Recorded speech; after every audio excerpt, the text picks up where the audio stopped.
Hola, muy bienvenidos y bienvenidas al programa de entrenamiento Comunicación Asertiva en tiempos disruptivos. Estamos ya en la segunda sesión y esta sesión se titula Emociones en equilibrio. Vamos a ver hoy día qué tienen que ver las emociones con la comunicación asertiva, básicamente. Entonces, arrancamos sin más la sesión 2, entonces, emociones en equilibrio. Recordemos que en este programa de entrenamiento usamos el concepto de objetivos y resultados claves para irnos acercando lentamente, pero con firmeza, hacia el logro del objetivo del programa, que es potenciar las habilidades comunicacionales en ustedes que quieren liderar procesos de cambio en medio de estos escenarios disruptivos, sosteniendo relaciones sanas y efectivas a través de estrategias de interrelación asertivas. Por lo tanto, en esta sesión número 2, en donde vamos a explorar el mundo de las emociones, la idea precisamente es que podamos aprender a reconocer las emociones, alinearlas a las otras dimensiones del ser para así lograr la asertividad. ¿Cómo logramos entonces este reconocimiento de las emociones y este alineamiento de la dimensión emocional con las otras dimensiones del ser? A través de los resultados claves. Básicamente, la idea es que podamos identificar el rol de las emociones y su implicancia en nuestro autoconocimiento, la gestión de nuestras relaciones y nuestro proceso de mejora continua. Es clave identificar el rol de las emociones, ¿sí? Y como segundo resultado clave, la idea es aprender a gestionar las emociones para poder elegir, atención con esta palabra, proactivamente las respuestas que nosotros demos ante cualquier circunstancia que enfrentemos. Ahí están entonces los resultados claves y el objetivo de esta sesión número 2, emociones en equilibrio. Vamos a arrancar haciendo un repaso del modelo del iceberg, ¿sí? Este modelo que desde la psicología hace una metáfora entre lo que es un iceberg, que se caracteriza porque nosotros vemos la superficie del iceberg, lo que está sobre el nivel del mar, y encontramos que es enorme, ¿cierto? Este volumen, esta masa de hielo que está sobre el nivel del mar, pero lo interesante es que la comparación entre el volumen que está sobre el nivel del mar y lo que está debajo del mar es muchísimas veces más lo que no vemos, ¿verdad? Entonces, en ese sentido, desde la psicología, desde Freud, que se está tratando esta metáfora para explicar el ser, ¿no? Entonces, nosotros lo que vimos en la sesión número 1 es que lo que nosotros vemos de los seres humanos, ¿cierto? Es la actitud, el comportamiento, obviamente, eh, habitamos en un mundo relacional que es lo que nosotros mostramos, ¿sí? Entonces, ¿qué es lo que hace que nosotros tengamos determinadas actitudes, determinados comportamientos y por ende determinados resultados relacionales? Nuestras emociones, ¿sí? Pero las emociones, recordemos que no son causadas por las situaciones que nos pasan, sino por nuestros pensamientos, es decir, por la interpretación que le damos a las emociones. Por ejemplo, si me levanto tarde, ¿cierto? Y se me pasa el autobús o el colectivo, me pongo nerviosa porque estoy imaginando, ¿cierto? Que mi jefe se va a enojar conmigo o voy a llegar tarde a la reunión y van a estar todos sentados, yo voy a entrar y se va a notar demasiado. Entonces empiezo a pensar en las consecuencias que tiene este hecho de llegar tarde. Pero no es el que se me haya pasado el autobús el motivo por el cual yo me molesto, ¿sí? O no es que mis hijos se hayan demorado en tomar el desayuno, no sé, cualquier cosa, ¿no? Sino que es lo que yo pienso, es decir, mi interpretación respecto de lo que está pasando, lo que genera esta emoción. Entonces, la clave es que nosotros entendamos como esta sucesión de hechos, por así decirlo, ¿verdad? Que ocurre en nuestro ser y que provoca que nosotros tengamos determinadas emociones y por ende actuemos y nos comportemos de determinada manera. Entonces, ya sabemos, las emociones son provocadas no por las situaciones que nos pasan, sino por nuestros pensamientos, nuestras interpretaciones.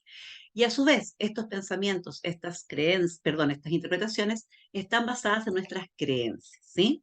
Entonces, nosotros que somos cuerpo, mente y espíritu, acuérdense que nosotros hablamos de 4 dimensiones porque la dimensión emocional la sacamos para efectos metodológicos solamente. No quiere decir que la emoción esté aparte, ¿cierto? En otra dimensión, sino que en la práctica, para efectos metodológicos, nosotros hablamos de la gran dimensión emocional debido precisamente al misterio que conlleva el conocimiento, la comprensión y sobre todo eh, el reconocimiento, es decir, cuando yo me hago cargo de conocer qué hay detrás de mis emociones, ¿cierto? Ese analfabetismo emocional tan complejo de nuestra sociedad actual, es finalmente el motivo por el cual nosotros hablamos de dimensión emocional, ¿vale? Pero básicamente somos cuerpo, mente y espíritu, y eso a través de todas las culturas del mundo se ha dicho lo mismo. Pero lo que nosotros vemos, ¿sí? Es el cuerpo, en el fondo. El cuerpo es el que habla. Entonces, cuando nosotros hablamos de comunicación asertiva, evidentemente nosotros vemos la reacción del cuerpo, tanto el lenguaje verbal como el no verbal. Y en ese sentido, nosotros decimos que el lenguaje forma parte de lo que está arriba del iceberg, forma parte de lo que está en el nivel del mar, ¿cierto? Sobre el nivel del mar, perdón, porque es lo que comunica, es lo que nosotros expresamos, ¿cierto? Es la herramienta a través de la cual nosotros expresamos nuestras ideas, nuestros sentires. Pero, a su vez, el lenguaje construye realidades. Y como el lenguaje construye realidades, tiene una implicancia directa también sobre nuestras emociones. Es decir, si yo estoy acostumbrada, ¿cierto?, a decirme tonta o a tratarme a garabato, que también puede ser, ¿cierto? Hubo una época en que yo me trataba muy mal y me trataba a garabato, entonces lo digo desde el reconocimiento de un hecho que ya fue superado y que realmente cambió muchos aspectos en mi vida, en mi forma de relacionarme conmigo y con los demás, pero sobre todo en mis emociones. Entonces, cuando nosotros no tomamos conciencia del lenguaje que ocupamos para tratar las relaciones, conmigo primero, recuerden que primero es la relación conmigo la más importante y después con los demás, entonces no voy a estar tomando conciencia del efecto bidireccional que tiene el lenguaje respecto de las emociones. Es decir, a partir de la emoción yo me expreso de determinada manera, pero también, dado que me expreso de determinada manera, voy a conservar, fortalecer y retener una determinada emoción. ¿Ya? Entonces, esto tiene una bidireccionalidad. Y evidentemente, cuando la emoción se perpetúa, ya hablamos de sentimiento, lo vamos a ver más adelante, esto tiene un efecto en nuestros pensamientos, nuestras creencias, porque aquí se da lo que se conoce como la crónica de una muerte anunciada, nomás en la metáfora, o sea, perdón, la comparación con el título del libro, ¿cierto? Porque en el fondo nosotros establecemos una predicción a partir de lo que creemos. Entonces, como nuestro cerebro solamente puede ver lo que, en donde pone el foco, ¿no? Donde yo pongo la atención, ahí mi cerebro va a ir a buscar aquello que se relacione con lo que yo estoy pensando. Por lo tanto, voy a tener un sesgo de confirmación y voy a ver solamente lo que se alinea a mis pensamientos. Entonces, voy a seguir repitiendo esta rueda de hámster, por eso nosotros hablamos de que estamos en un piloto automático, ¿sí? Y en ese sentido, es importante que podamos entender que para poder cambiar la forma en que nos relacionamos, que finalmente es lo que queremos todos al trabajar el tema de la comunicación asertiva, nosotros no sacamos nada con cambiar la forma de expresarnos. Podemos, y de hecho, en este programa vamos a revisar los 5 actos del habla, vamos a revisar la escucha empática, que son las técnicas. Pero si no trabajamos primero lo que hay debajo del iceberg, es decir, nuestros paradigmas, es decir, nuestras creencias, en qué se basan estos pensamientos y estas emociones, nunca vamos a poder sostener relaciones sanas, aportativas, ganar-ganar, en búsqueda del beneficio mutuo, etcétera, etcétera. Por lo tanto, yo en la sesión pasada ya les dejé, ¿cierto?, estas 3 preguntas claves para todo proceso de autoconocimiento, pero sobre todo para poder lograr una comunicación asertiva, necesitamos comenzar a preguntarnos por qué decimos lo que decimos, ¿sí? ¿Por qué hacemos lo que hacemos? Y, lo más importante, lejos, ¿por qué pensamos lo que pensamos? Hay otra pregunta, ¿cierto?, que es más de fondo todavía porque creemos lo que creemos, pero ya vamos a ir sondeando ese tipo de preguntas. Entonces, lo primero que vamos a establecer, ¿cierto?, es que nosotros sentimos emociones en el cuerpo, ¿sí? Y las interpretamos con la mente. Es decir, los pensamientos y las emociones no habitan en el mismo espacio, ¿sí? Las emociones habitan en el cuerpo y se disparan en el cuerpo porque son reacciones fisiológicas o psicofisiológicas, ¿sí? Por lo tanto, lo primero que necesitamos entender es que nosotros, hay típico una metáfora que se hace con el cerebro y la mente, que a mí no me gusta mucho, pero bueno, la voy a ocupar porque es muy pedagógica, que es el hardware y el software, ¿cierto? La dimensión física, o sea, el cuerpo, lo material, ¿cierto? Vendría siendo, en este caso puntual, el cerebro, que es de donde están alojados los entre 80 y 100 mil millones, perdón, 1.000 millones de neuronas, Y además cada una de estas neuronas se conecta con otro grupo de neuronas, ¿cierto? Lo que se llama las conexiones neuronales a través de la sinapsis, ¿cierto? Entonces, si nosotros consideramos que tenemos entre 80 y 100 mil millones de neuronas que a su vez establecen redes neuronales, o sea, se conectan con otras neuronas, estamos hablando aproximadamente de 100 mil trillones, que ya es una cifra que no, inabordable por nuestro cerebro. Entonces, este cableado neuronal, que es la conexión de las neuronas, que se establece a partir de la consecución reiterativa de las acciones. Es decir, cuando nosotros éramos pequeños, nuestros padres se aseguraron que nosotros aprendiéramos a cepillarnos los dientes. Pero para eso tuvieron que estar durante mucho tiempo repitiéndonos a cada rato, después de cada comida, ¿cierto? Y con canciones y con recursos pedagógicos varios, ¿cierto? Para que nosotros fuéramos a lavar los dientes solos, ¿ya? En el ideal de los casos. Por lo tanto, es la consecución de una acción lo que hace que nuestro cerebro tenga la tendencia natural a automatizar los procesos. Es decir, nuestro cerebro siempre quiere ahorrarnos energía, ¿ya? Y por ello, para mantenernos vivos, porque esa es su única misión. Por lo tanto, para mantenernos vivos, lo que hace es que automatiza, ¿sí? Automatiza todo, todo lo que pueda. Entonces, mientras nosotros repetimos una acción, el cerebro va automatizando los procesos que llevan a esa acción. Y la mente es lo que nos permite pensar, ¿no? Y sentir. ¿Por qué pensamos y sentimos? Porque tenemos neuronas conectándose en todo nuestro cuerpo, no solamente en el cerebro. Eso es un mito que nosotros solamente tenemos neuronas en el cerebro. Tenemos conectado el cuerpo a través de estas imágenes que representan el sistema nervioso, precisamente, ¿cierto? En donde vemos que nuestro cerebro está conectado con todas y cada minúscula parte de nuestro cuerpo, ¿vale? Entonces, si nosotros sentimos y pensamos es porque estamos conectados y todas esas conexiones llegan, por supuesto, a través de todo este sistema nervioso, ¿cierto? Llega a nuestro cerebro, ¿ya?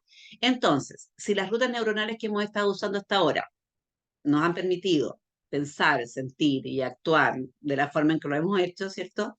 Lo interesante, según la neuroplasticidad, ¿cierto? Este descubrimiento precioso que hizo la neurociencia hace pocos años, en que descubrió que nosotros los seres humanos podemos cambiar efectivamente prácticamente todo, ¿sí? Todo lo que nosotros queramos, porque tenemos la capacidad para precisamente recablear, ¿sí? Porque en el fondo el conocimiento que nosotros poseemos, la información que nosotros poseemos, la actitud, la forma de ser, ¿cierto?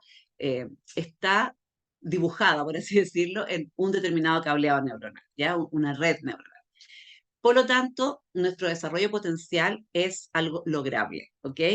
Y la idea precisamente es que nosotros, ¿por qué planteo esto? Porque eh, la emoción es el lenguaje de este mundo comunicacional. Por lo tanto, nosotros necesitamos entender de dónde vienen las emociones, cómo funcionan para poder hacer el cambio de switch y lograr una comunicación asertiva finalmente. ¿Ok? Entonces, esta comunicación, lo que ha descubierto la neurociencia es que es bidireccional también. Es decir, nosotros siempre tenemos la idea de que es el cerebro el que manda, ¿no? El cerebro comanda, ¿cierto? No cabe duda que es así, todas nuestras acciones, nuestros pensamientos. Pero ahora nosotros sabemos que cambiando nuestros pensamientos, también podemos cambiar lo material, lo físico, la materia. Es decir, yo puedo provocar un cambio de cableado neuronal, ¿sí? Solamente repitiendo palabras. Miren qué locura. Por eso es la importancia de las palabras, ¿cierto? Hay una neurocientífica que yo les recomiendo con todo mi corazón porque yo la amo, he aprendido muchísimo de ella, que es Nazaret Castellano. También está Stanislaw Bachrach, el doctor Mario Alonso Puig, eh, que hablan mucho de neurociencia y del potencial de cambio, ¿cierto?, que tiene precisamente el poder de las palabras, digamos, cómo nosotros, cambiando las palabras, así de simple, podemos lograr el recableado neuronal y con eso vamos a estar cambiando físicamente, ¿ok? Y eso es muy poderoso, así es que vamos a ello, ¿no?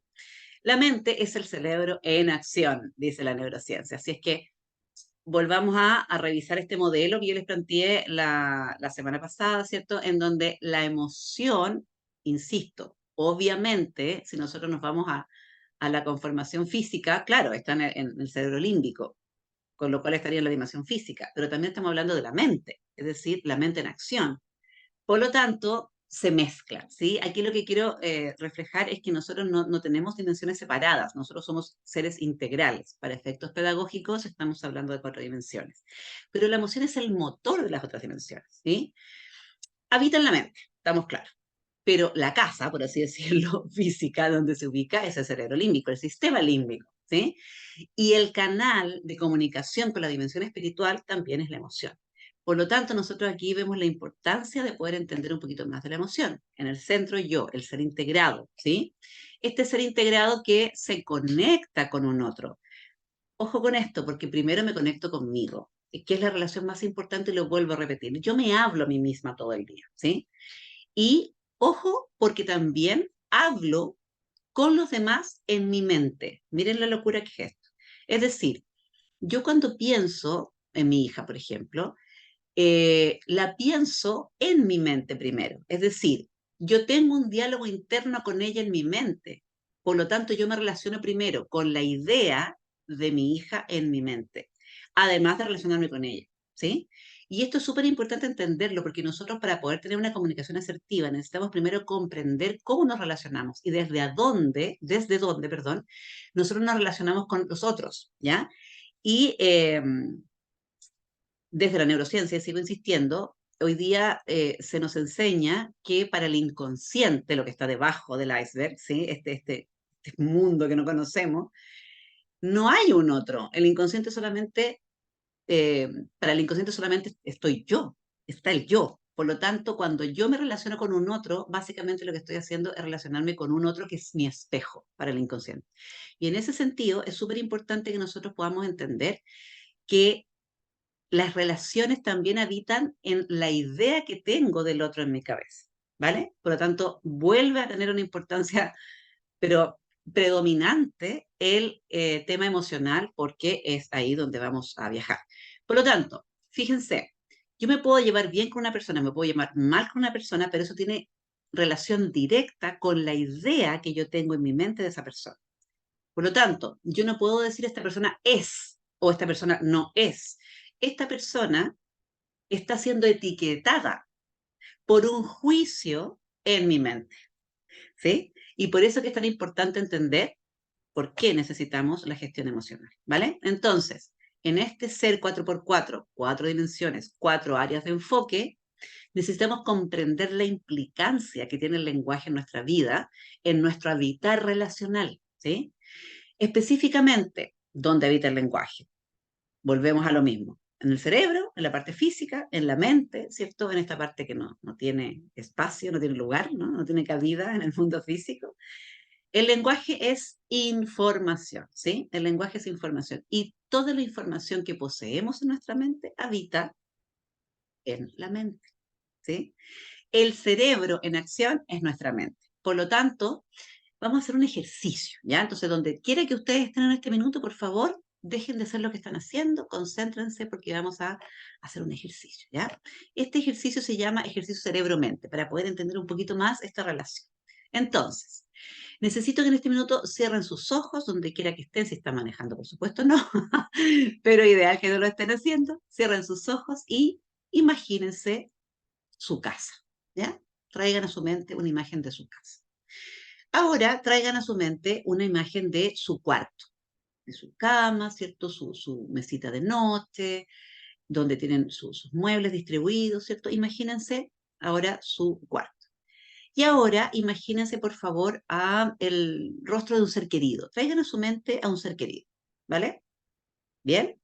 Perfecto. Y ahora quiero que se imaginen un elefante rosado, ¿sí? Imagínense, por favor, un elefante rosa, ¿ok? Y ahora quiero que traigan a su mente a Hallstatt, ¿sí? Imaginen Hallstatt. Perfecto. ¿Cómo les fue? ¿Pudieron imaginar? ¿Sí? Su casa, supongo, también su cuarto. Imagino que trajeron a su mente un ser querido o más de uno, seguramente les costó filtrar. Con el elefante rosado, capaz que le haya costado un poquito más porque no existen, pero como el cerebro tiene la información del elefante y tiene la información del color rosa, lo más probable es que ustedes hayan podido finalmente juntar estas dos piezas y generar un elefante rosado en su mente, aunque no exista, ¿sí? Eso es lo simpático de esto. Ahora, fíjense en esto. Les presento a Hallstatt. Miren qué precioso. Bueno. Hallstatt es una ciudad maravillosa que está en los Alpes, ¿sí? Y es una de las ciudades más lindas del mundo. Es tanto su belleza, ¿cierto? Que fue declarada por la UNESCO como Patrimonio de la Humanidad, ¿cierto? Entonces ahí tienen ustedes esta preciosa ciudad de Hallstatt, ¿ok? Entonces ahora vamos a volver a hacer el ejercicio, ¿cierto? Y quiero que cierren los ojos, se imaginen su casa, su cuarto, ¿sí? Ahora traigan a su mente un ser querido, traigan a su mente un elefante rosado y ahora traigan a su mente Hallstatt. ¿Perfecto? ¿Cómo les fue? Lo más probable es que hayan podido ahora, ¿cierto? Traer a su mente todo lo que yo les pedí y además pudieron ver Hallstatt, ¿cierto? Esto da cuenta de la neuroplasticidad, es decir, la capacidad que tiene nuestro cerebro a lo largo de nuestra vida, ¿cierto?, de cambiar. Nosotros ya no somos los mismos que hace unos minutos atrás, porque provocamos una modificación física en nuestra estructura neuronal. Pusimos información nueva. Antes de mostrarles Hallstatt, seguramente ustedes no pudieron traer esa imagen a su cerebro. Pero ahora que ya lo tienen, fácilmente recordaron esta fotografía, ¿verdad? Esto es sorprendente. Nosotros podemos cambiar nuestro cerebro y esa es la única finalidad que tiene el tomar estos ejemplos para poder demostrar que esto con las imágenes funciona exactamente igual que con las palabras, ¿sí? Al igual que Hallstatt, al igual que la imagen de Hallstatt, nuestro cerebro no conoce algo que no esté incorporado. Es decir, nuestro cerebro solamente puede trabajar, puede hacer relaciones, puede traer imágenes, puede configurar ideas a partir de lo que conoce. ¿Sí? Y en ese sentido, el lenguaje opera exactamente igual. Fíjense en esta imagen que está acá, ¿cierto? Nosotros tenemos un bosque, ¿cierto? Profundo, y si yo les preguntara a ustedes cuál es la emoción que, que les viene con esta imagen, ¿cierto? Seguramente vendrán palabras como recogimiento, como serenidad, como a lo mejor un poco de temor, puede ser también, ¿cierto? Soledad, ¿sí? Pueden haber muchas palabras, pero fíjense que en el idioma alemán hay una palabra, perdón, hay una palabra para hablar de la sensación de la soledad en el bosque que dice relación con esta conexión íntima con la naturaleza, cuando yo no estoy rodeado de otras personas, ¿sí? Entonces yo tengo una conexión íntima con la naturaleza, pero específicamente en el bosque, o sea, no da lo mismo estar en la playa, esto es en el bosque, ¿sí? Y esta es una palabra que no la voy a pronunciar, pero algo así como Baldeinsmatzkein, no sé, algo así. Pero entonces ahí quiero demostrarles, ¿cierto? La sutileza, ¿no? En danés hay una palabra que es hygge, que es esta sensación de intimidad al sentarse alrededor del fuego con amigos, imagínense ustedes. O sea, así de específico, ¿ya? Hay una palabra que yo amo, que es saudade, ¿sí? Saudade en portugués, ¿cierto? Es una nostalgia, pero específicamente de una persona que no está o está lejos. A diferencia de la nostalgia que en español refiere a esta sensación, ¿cierto?, de regreso al pasado, ¿sí? O sea, cuando yo evoco el pasado y lo traigo al presente, yo tengo la emoción nostálgica, ¿sí? Pero saudade está realmente dirigida a esta idea de pensar la persona que está lejos, no ir al pasado. Miren la sutileza del lenguaje, ¿sí?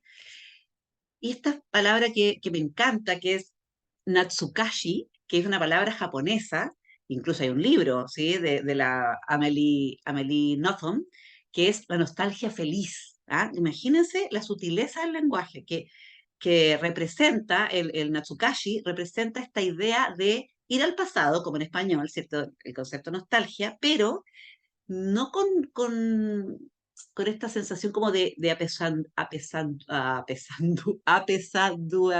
se me fue la palabra, de pesar.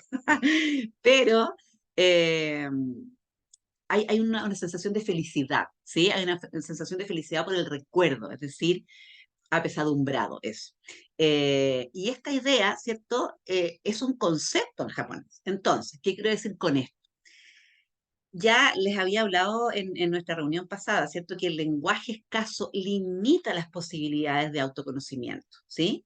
¿Por qué? Porque en el fondo, si yo la única posibilidad que tengo de conocerme es precisamente a través de nuestras emociones, ¿sí? Porque yo no saco nada con describirme. Normalmente cuando nosotros nos hacen presentarnos, uno dice, bueno, yo soy Susana Huerta, soy profesora, soy coach, soy, qué sé yo, mamá. ¿Ah?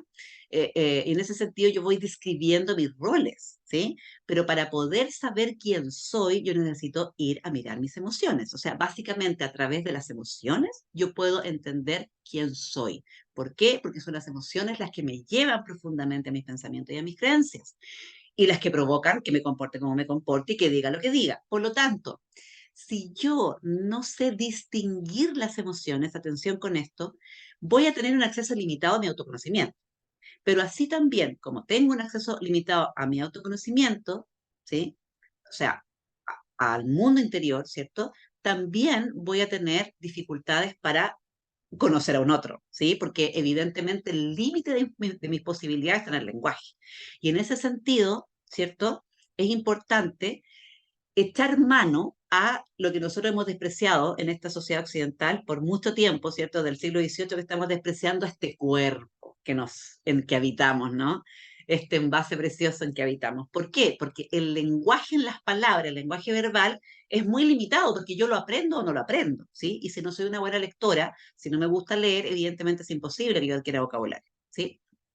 Por lo tanto, es limitado y es externo, o sea, implica que yo vaya a aprender palabras nuevas. Por eso es muy importante también prestar atención al cuerpo. Y en este sentido, nosotros necesitamos distinguir las emociones en el cuerpo y evidentemente su expresión somática, es decir, cómo se expresa, ¿ya? Vamos a recordar un poco a Humberto Maturana, que, bueno, Humberto Maturana tiene mucho texto sobre esto, ¿no? Pero a mí me gusta mucho este texto de Emociones en lenguaje, en educación y política, en donde Humberto Maturana nos dice que vivimos en una cultura que desvaloriza las emociones y no nos damos cuenta de que todo el sistema racional en realidad tiene un fundamento emocional, ¿sí? Y aquí en este texto él da un ejemplo que es muy característico. Nosotros no, nos declaramos siempre seres racionales, pero en el fondo yo ya les conversé de este tema, que nosotros en realidad no tomamos las decisiones pensando, nosotros tomamos decisiones con el sistema límbico. Después lo que hace nuestro sistema racional es justificar lo que hemos decidido, ¿ya? Pero para que vean el peso que tienen las emociones, ¿cierto? Nosotros imaginemos que estamos en una oficina, ¿cierto? Y que ya estamos aburridos porque hace mucho tiempo que el jefe nos prometió un aumento de sueldo y no ha pasado nada, ¿cierto? Entonces nosotros hablamos con la secretaria, ¿cierto? Y le decimos, quiero hablar con el jefe porque ahora sí que le pido el aumento de sueldo. Y la secretaria nos dice, uff, mal momento. Esto no te lo aconsejo porque mira, tuvo esta reunión, discutió con esta persona, la señora lo llamó y no está de buen ánimo, o sea, te recomiendo que no. Entonces, en el fondo, ¿qué está pasando en esta situación? ¿Cierto? Una emoción, una situación emocional está condicionando la coordinación de acciones, ¿sí? Y esto es muy importante porque nosotros generamos acción a partir del estado emocional, no solamente yo, sino que yo a partir del otro también. Es decir, habito en una coordinación de acciones, como dice Humberto Maturana, ¿cierto? Desde el consenso de establecer que las emociones sí tienen poder sobre nuestro comportamiento y nuestro razonamiento. ¿Sí? Creemos que nuestros argumentos racionales son los que comandan nuestra vida. ¿Ok? Pero tenemos súper claro, ¿cierto?, que estamos siendo inconscientes del poder que tienen las emociones en nuestra racionalidad, ¿ok? Nuestro sistema racional se funda en premisas aceptadas a priori, o sea, hay un consenso, nosotros nos pusimos de acuerdo, ¿cierto?, en que hay ciertas categorías de acción, pero básicamente ignoramos o despreciamos también, porque hay una desvalorización, ¿cierto?, como dice Maturana, a lo emocional, ¿sí? Y en este sentido, lo que nosotros queremos rescatar acá es que vamos a tener que ir a buscar cuál es el origen de las emociones para poder entenderla y para poder aceptar el peso que tiene nuestra vida, porque si no acepto primero este gran significado que tienen las emociones para nosotros, no lo voy a poder cambiar. Ya yo no puedo cambiar algo que no soy consciente, ¿sí? De que está presente en mi vida, ¿vale? Entonces, entendiendo eso, tal como dice Maturana, las emociones son disposiciones corporales que determinan o especifican dominio de acciones, como nosotros decíamos, en el caso del jefe, ¿cierto? Yo no me voy a atrever a ir a pedir un aumento de sueldo justo cuando el secretario me está diciendo que tiene un día negro. En ese sentido, ¿cierto? La emoción está determinando determinado dominio de acción, valga la redundancia, ¿ya?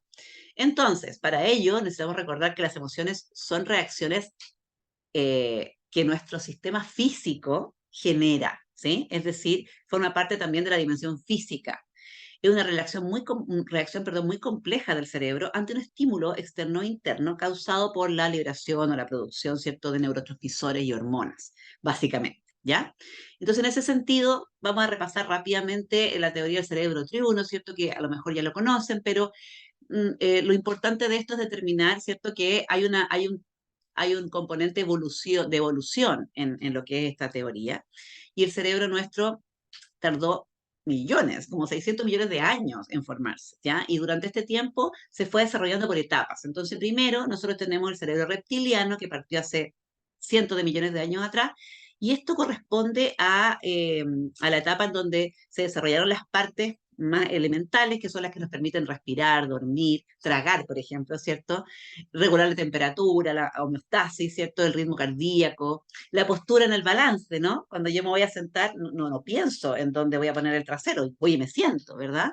Qué sé yo, tantas actividades involuntarias que están controladas de forma inconsciente, y esta es la clave, ¿no? Inconsciente, que son estos mecanismos, esta inteligencia automática que tiene el cuerpo, forma parte del sistema reptiliano, ¿ya?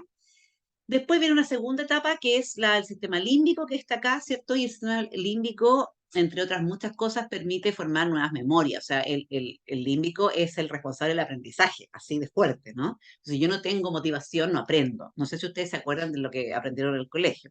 Sí, ¿sí? Y nos permite también planear, coordinar actividad física, regular el sueño, ¿cierto? Nos ayuda a poner las cosas como en perspectiva. Comenzamos a coordinar la información que entra por todos los sentidos, los externos y los internos. No solamente tenemos sentidos externos, tenemos sentidos internos también, la interocepción y la propiocepción, ¿cierto? Y nos permite, ¿cierto?, mandar esta información a otras partes de nuestro cerebro, perdón, para procesarlas y evidentemente que todas estas partes que conforman el sistema límbico tienen que ver con las emociones, ¿ya?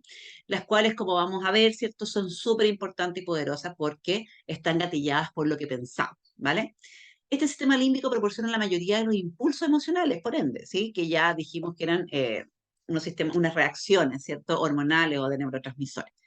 Entonces, la tercera etapa vendría siendo, ¿cierto?, la etapa más nueva en la evolución del ser humano, que es el córtex prefrontal o neocórtex, ¿ya? Y esta es la parte racional, definitivamente, ¿no? Aquí se convierte toda la información que entra a través de los sentidos internos y externos, repito, ¿cierto?, en algo que yo pueda entender, algo a lo que le pueda dar significado, atención, porque acá está el lenguaje, ¿no? Son las partes que nos ayudan a poner atención, a solucionar problemas, a aprender de los errores. Nosotros tenemos esa capacidad, ¿cierto?, de aprender de los errores que cometemos cuando tomamos conciencia. Aquí está la parte consciente, la parte de arriba del iceberg. Esto es consciente ya totalmente, ¿cierto? La personalidad también se aloja allí, y todas las otras funciones superiores que los neurocientíficos llaman así, ¿cierto? Que ponen en marcha y operan circuitos ya mucho más complejos. Pero básicamente uno de los más complejos, lejos, es el lenguaje, ¿ya? Entonces ese es el repaso rapidito de estas tres del cerebro triuno, ¿cierto? Y lo importante de esto es que necesitamos entender dónde habitan las emociones, ¿ya? Y en este sentido, las emociones no forman parte de las decisiones racionales, sino que forman parte del piloto automático, de este hámster sobre la rueda, ¿cierto? Estamos un 99% aquí, hay personas que hablan de 95, de 96, bueno, la mayor parte del tiempo estamos en piloto automático, ¿ya? Entonces ahí volvemos, ¿cierto?, a ver las tres partes de nuestro cerebro. La parte racional es la que comprende, memoriza, recuerda, inhibe y decide, imagínense las funciones que tiene. El límbico es la parte emocional y el reptiliano es el paradigma de la supervivencia. Ahí no tenemos nada que hacer porque esta es la inteligencia automática del cuerpo, ¿vale? Entonces, pasamos al 99% entre el emocional y el paradigma de supervivencia. Y ahí está nuestro problema. No podemos elegir de dónde nace el impulso de la emoción, ya que esta es una reacción completamente automática, ¿ya? Pero lo que sí podemos hacer es, atención, desarrollar la capacidad de darnos cuenta de cuando surge el impulso y antes de responder. Es decir, nosotros podemos hacer esa separación, ese tiempo que hay entre la reacción, perdón, entre el impulso y la respuesta, ¿vale? La neurociencia lo tiene contabilizado, 0,47 segundos, ¿cierto? Y es ese el espacio de libertad, el famoso libre albedrío, ¿no? Que nosotros tenemos, ¿ya? Entonces, rompamos el mito de que las emociones están en el corazón, porque en realidad el control neurálgico del sistema límbico está en el cerebro, ¿vale? Todos nuestros sentidos son percibidos, son analizados primeramente en estas áreas específicas de la corteza cerebral y después nuestro cerebro, perdón, nuestro sistema límbico, ¿cierto? Es donde esas percepciones sensoriales se etiquetan, ¿ya? Como buenas, malas, interesantes o rechazables, ¿cierto? Y de ahí pasan a las áreas de asociación de la corteza cerebral, ¿cierto? Es decir, primero el sistema límbico y después se van a el neocórtex, en donde evidentemente la razón, el pensamiento, ¿cierto? Va a elaborar a través de estas funciones cognitivas complejas la interpretación que yo doy a esta situación, ¿vale? Entonces hay como un camino de ida y regreso, ¿sí? Que es súper importante. Entonces, ¿por qué estamos revisando esto? Porque en el fondo, fíjense en esto, nosotros estamos o en el límbico o en el paradigma de la sobrevivencia del reptiliano. Y el problema que tiene esto es que nosotros pasamos mucho tiempo en estos sistemas cerebrales en donde se gatilla este modo automático de ataque, lucha o huida, ¿ya? Este modo de ataque, lucha, huida reorganiza, se activa la amígdala cerebral, ¿cierto? Reorganiza el flujo sanguíneo para multiplicar la potencia muscular, ¿cierto? Por 5. Evidentemente, de donde primero saca sangre es del córtex prefrontal, ¿cierto? Del sistema digestivo, el reproductor, quedan al mínimo. O sea, baja el oxígeno y la glucosa inmediatamente. Por eso que de repente nosotros necesitamos comer un poquito de dulce. Creemos, pero es un mito también, ¿ya? Y ahí está la cadena, ¿no? La cadena de generación de estos neurotransmisores, ¿cierto? La amígdala se activa cuando vemos una amenaza. Claro, esto viene de la evolución, ¿cierto? Cuando estaba nuestro tatarabuelo pastando por ahí, ¿cierto? Y llegaba el tigre de dientes de sable, evidentemente se activaba todo este sistema automático para que nuestro tatarabuelo saliera corriendo y salvara la vida. Pero hoy día la amenaza la constituye el otro que invade mi espacio, que piensa distinto, que tiene una conducta agresiva conmigo o indiferente, ¿sí? Es decir, yo interpreto, acuérdense de esto, interpreto una situación amenazante, inmediatamente apenas yo interpreto eso, ¿cierto? Se activa este modo de ataque lucha-huida, en donde el cortisol es el responsable, ¿cierto?, de que no seamos capaces de gestionar nuestras emociones, ¿sí? No seamos capaces de comunicarnos con asertividad. No podemos, porque, acuérdense, se sacó sangre del córtex, no está funcionando, ¿sí? Somos menos productivos, menos resolutivos, tenemos dificultad de atención, concentración, no retenemos información para nada, ¿sí? Nos volvemos impacientes, muy impacientes, y exigimos rapidez y perfección, nos ponemos muy, muy, muy intolerantes, ¿sí? Pero también es porque nos sentimos vulnerables, es decir, frente a una amenaza, la reacción es lucha, huida o congelamiento, ¿sí? Por lo tanto, cuando nosotros le vamos a llamar el hámster, no el hámster de una rueda. Cuando estoy en el hámster no estoy siendo consciente de la forma en que estoy respondiendo, ya sea desde mi lenguaje verbal o mi lenguaje no verbal. No tomo conciencia, es decir, esto es automático, se me arranca la moto, como decimos aquí en Chile, ¿verdad? Por lo tanto, antes de pasar a las emociones propiamente tal, lo importante es entender que mientras no tomemos conciencia de que tenemos un espacio de libertad para elegir cómo responder, no vamos a poder llegar jamás a la asertividad, por más que nos aprendamos textos de memoria, ¿cierto? Por más que trabajemos los 5 actos del habla. Esto requiere de tomar conciencia. Primero, y eso se hace observando las emociones. Pero voy a dejar el video hasta acá porque ya se ha alargado muchísimo y continuamos en el próximo. Nos vemos.